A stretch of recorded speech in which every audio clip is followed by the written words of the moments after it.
Olá, meus seres iluminados, firmes e fortes, sou o professor Marcos e hoje eu vou falar com vocês sobre o Tratado de Madrid de 1750. Sim, o tratado que anula o antigo Tratado de Tordesilha, que era que o território brasileiro tinha a sua influência portuguesa e espanhola. Basta lembrar da nossa pizza de Tordesilha. Meia portuguesa, meia espanhola. Mas claro, o Tratado de Madrid de 1750 ele é um tratado assinado entre Portugal e Espanha, em que por esse tratado o Brasil ganha regiões aí ocupadas na Amazônia e também no Centro-Oeste, fazendo com que ele tenha a configuração quase atual. Claro, esse tratado ele não tem o uso, por exemplo, de linhas convencionais, mas temos aí uma ideia introduzida pelo Alexandre de Gusmão, em que ele tem a ideia de uma coisa chamada de a posse efetiva da terra, em que ele diz que quem chegou primeiro, a terra é sua. Quem chega primeiro, bebe água limpa. Em que ele chama de uti possidere. Esse termo em latim é, gente, se eu cheguei primeiro, é meu. Então, ele vai começar a dizer que se você chegou naquela terra, é sua. É ali que começa a delimitação do território. Ah, professor, então ele vai dizer também que qualquer acidente geográfico, acidentes naturais, buracos, fendas, essas coisas, vão ser demarcações de território? Sim.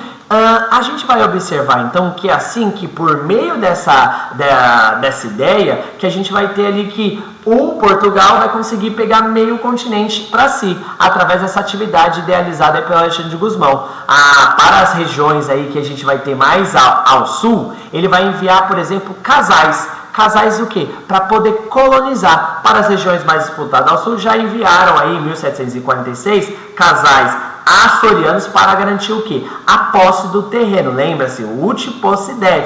Era uma nova aí forma de colonização que o próprio Alexandre ele preconizava através de quê? De famílias que produzissem sem precisar de escravos.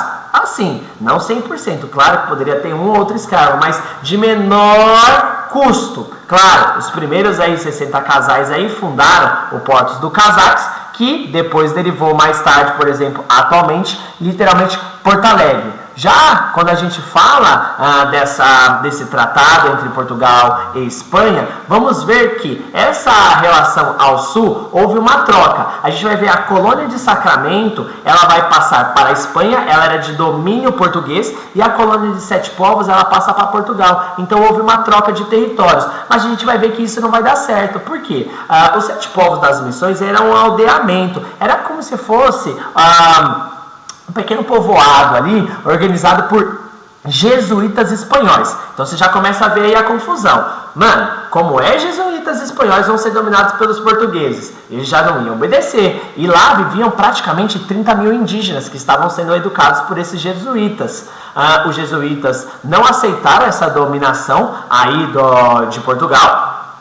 E vamos observar que junto com os indígenas, eles iniciaram uma guerra chamada de Guerra Guaranítica, que lutaram aí contra esses soldados portugueses e espanhóis. Claro, Portugal não devolveu ali o território. Claro, o território de Sacramento não é devolvido, e a gente vai ver que dentro dessa Guerra Guaranítica vai se caracterizar aí, principalmente aí, um dos grandes personagens, que vai ser o cacique de Cepete Araju, é esse aqui. Ele vai ser um dos que vai se destacar, e que isso obrigou Espanha e Portugal a fazerem um novo acordo. E por fim, Portugal literalmente não devolveu a colônia de Sacramento. Então lembre-se, quando falamos do Tratado de Madrid, devemos lembrar pontos importantes. É um tratado feito entre Portugal e Espanha que anula o Tratado de Tordesilha. Claro, ele parte do pressuposto de que do uti possidere, em que o uso real da terra.